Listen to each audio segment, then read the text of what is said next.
Recently आपने ऐसे articles बहुत सारे देखे होंगे कि भारत ने डमी एयरक्राफ्ट यूज किया था पाकिस्तान को बेवकूफ बनाने के लिए ऑपरेशन सिंदूर में।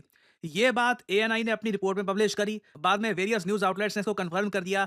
और अब हम काफी हद तक कह सकते हैं विद कॉन्फिडेंस कि इंडिया ने एक ब्रिलियंट टैक्टिक यूज किया है डमी पायलटलेस एयरक्राफ्ट यूज करने का, जिससे पाकिस्तान के एयर डिफेंस सिस्टम HQ-9 की लोकेशन भारत को पता लग गई। और अब हमें प्रॉपरली एक समझ में भी आ रहा है कि किस तरीके से भारत ने HQ-9 एयर डिफेंस सिस्टम को जैम किया और एक ड्रोन ने तो इसको डिस्ट्रॉय ही कर दिया था। नाउ वॉरफेयर में देखो, डिसेप्शन का इस्तेमाल करना, छल इसको आप कह सकते हैं, डिसेप्शन का इस्तेमाल करना बहुत ही एक पुराना टैक्टिक है और काफी बार जब ये काम करता है इट वर्क्स ब्यूटीफुली। और सबसे ज्यादा ये काम तब करता है जब आपका दुश्मन बहुत ज्यादा डेस्परेट हो। मोस्ट रिसेंटली हमने देखा रशिया यूक्रेन के बीच में जब वॉर हो रही थी ना, तब अमेरिकन सैटेलाइट्स डेटा प्रोवाइड करती थी यूक्रेन को कि अपने फाइटर जेट्स या अपने ड्रोन्स हैं ये इस इलाके से बचा कर रखना, क्योंकि यहां पर रशिया ने S-400 S-300 missile defence system बिछा रखे हैं ना। एक टाइम पे आकर अमेरिकन ने कई महीनों बाद नोट किया कि रशिया के पास क्या इतने सारे S-300 S-400 missile defence system है। हर जगह ही हम देखें रशिया की बॉर्डर पे ये मिसाइल डिफेंस सिस्टम है,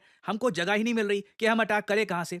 फिर बाद में कई महीनों बाद अमेरिकन को यह समझ में आया कि रशिया कई महीनों से यूक्रेनियंस और अमेरिकन को बेवकूफ बना रहा था। रशिया ने क्या किया था कि गुब्बारे के S-400 मिसाइल डिफेंस सिस्टम ये ग्राउंड पर सजा रखे थे इस तरीके से। सैटेलाइट से आप देखोगे लगेगा कि ये मिसाइल डिफेंस सिस्टम है, जबकि ये सिर्फ हवा के बने हुए गुब्बारे थे। और सिंस ये बहुत सस्ते होते हैं, इनको कई जगह रशिया ने प्लेस कर दिया और इस वजह से कई महीनों तक यूक्रेनियंस और अमेरिकन कंफ्यूज रहे, जबकि रशिया आसानी से यूक्रेन की धरती पर बॉम्बिंग करता रहा और यूक्रेन का बहुत सारा हिस्सा भी रशिया ने कब्जा लिया। This was a brilliant tactical move. और आप ऐसे इतिहास में जाओगे तो मेरे हिसाब से सबसे बढ़िया मिलिट्री डिसेप्शन का जो एक ऑपरेशन किया गया था वो था ऑपरेशन मिन्सिवीट। हिटलर को बेवकूफ बनाने के लिए ब्रिटिश मिलिट्री ने क्या किया, एक फेक मिलिट्री जेट क्रैश करवा दिया और उसके बाद अपने देश में से किसी गुमनाम आदमी की कब्र खोद के उसकी डेड बॉडी पर जो एयरक्राफ्ट का जो फाइटर पायलट होता है उसके कपड़े बना दिए, उसको एक फेक उसकी आइडेंटिटी बना दी और वहां पर फेक प्लान्स डालकर उसको जर्मनी के शोर पर भेज दिया गया। और जर्मन ने समझा कि ये असल में कोई मरा हुआ फाइटर पायलट है और इसके जो बैग है यहाँ पर यूके के सीक्रेट प्लान्स हैं, ये पहुंच गए हिटलर के पास। हिटलर बन गया बेवकूफ और इससे जर्मनी को बहुत लॉस हुआ था। तो हिस्ट्री में देख लीजिए, आजकल हजारों साल पहले डिसेप्शन जब काम करता है it is just absolutely beautiful. और मोस्ट रिसेंटली 9 और 10 मई की रात को जब भारत ने पाकिस्तान के एयर बेसेस डिस्ट्रॉय किए थे ना, उसमें जैसे मैंने आपको बताया हमने पाकिस्तान का HQ-9 air defence system jam कर दिया था और बाकी जगह इनका एयर डिफेंस सिस्टम काम ही नहीं किया। इसका रीजन ये है, भारत को इनके एयर डिफेंस सिस्टम्स की लोकेशन पता लग गई थी। इंडिया ने क्या किया, एक फेक डमी फाइटर जेट बनाया, कोई उसके अंदर पायलट था नहीं, उसको फ्लाई कर दिया गया पाकिस्तान की तरफ। पाकिस्तानी पैनिक कर गए, उनको पता था, अगेन आपको याद होगा पाकिस्तानी बार बार कह रहे थे इंडिया अभी और अटैक करेगा और अटैक करेगा, तो ये एंटिसिपेट कर रहे थे। सडनली इन लोगों ने देखा फाइटर जेट इंडिया का आ रहा है, दूर से उसको ऐसा हमने डिजाइन किया कि लगे कि एक्चुअल फाइटर जेट ही है। पाकिस्तानियों ने अपना एयर डिफेंस सिस्टम एक्टिव कर दिया, मिसाइल लॉन्च कर दिए, वो डमी फाइटर जेट गिर दिया। पाकिस्तानी खुश हो गए कि ठीक है जी, हमने इनका अटैक रोक दिया। फिर उसके बाद न्यूज आती है एक एक करके जो इनके एयर बेसिस हैं इनको डिस्ट्रॉय किया जा रहा है। एक तो इनका एयर डिफेंस सिस्टम ही जैम कर दिया, बाकी एयर डिफेंस सिस्टम से आराम से बचकर भारत के फाइटर पायलट्स आराम से पाकिस्तान के जो भी एयर बेसिस हैं इनको डैमेज कर रहे हैं। रीजन यही है कि शुरुआत में जो फेक फाइटर जेट हमने भेजा था ना, उसने एक्सपोज कर दिया था कि पाकिस्तान का एयर डिफेंस सिस्टम किस तरीके से पोजीशन है नॉर्दर्न एरिया में। और इससे यहां पर यह भी समझ में आता है कि भारतीय एयरफोर्स ने क्यों कहा कि कोई भी हमारा ऐसा डिस्ट्रॉय नहीं हुआ है ऑपरेशन सिंदूर के दौरान।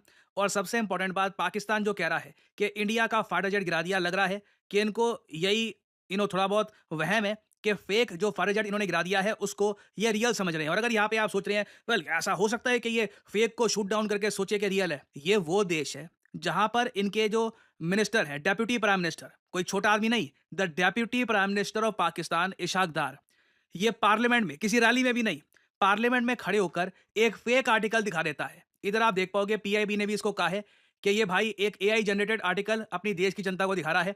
इशाक दार ने ना पाकिस्तान के पार्लियामेंट में खड़े होकर ये आर्टिकल अपनी जनता को, अपने लोगों को दिखा दिया। आर्टिकल पे लिखा है जी, ये पब्लिश किया है द डेली टेलीग्राफ ने, भारी नाम है, बड़ा नाम है in the world of journalism. नीचे हेडलाइन है Pakistan air force the undisputed king of skies. ये पूरा आर्टिकल एआई जनरेटेड है। दूर से लग रहा है हेडलाइन, फॉन्ट वगैरह बाकी चीजें आप अगर देखो, जो भी चीजें यहाँ पे स्पेलिंग्स लिखी हैं यहाँ पे, सब कुछ देखकर कोई बच्चा भी बता देगा, एक्चुअली बच्चा नहीं बट मेरे जैसा आदमी बता देगा कि ये एआई जनरेटेड है। और उसके बाद पीआईबी ने भी कहा कि ये फेक, इस टाइप की इंफॉर्मेशन अगेन याद रखना, ये फेक आर्टिकल किसी रैली में या फिर कोई इनका कोई अनपढ़ क्रिकेटर वगैरह वो नहीं दिखा रहा। इनका डेप्यूटी पीएम दिखाता है, वो भी देश के पार्लियामेंट में।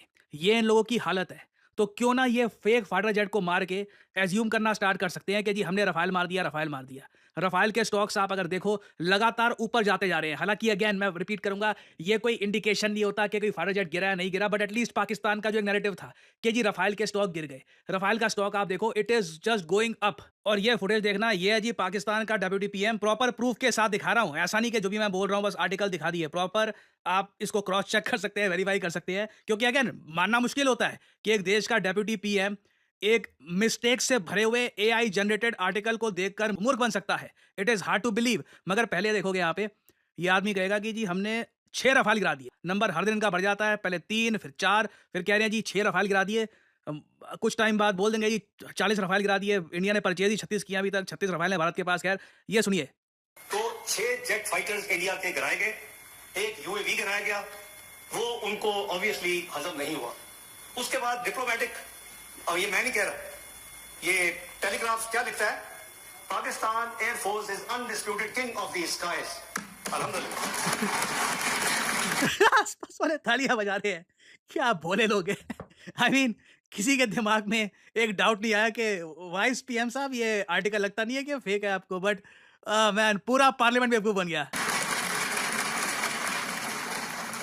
अल्लाह ताला का बहुत शुक्र किया, गुरूर नहीं किया, तकब्बुर नहीं किया, बड़ी स्टेटमेंट्स थी, और अपने दाएं हाथ भी साथियों को बाएं। ना मुझे ये बात सीरियसली बोलनी पड़ेगी, and I think most of you will agree as well. अब मैं कॉन्फिडेंस के साथ कह सकता हूं कि जो हैप्पीनेस इंडेक्स की रिपोर्ट आती है ना, वो गलत है।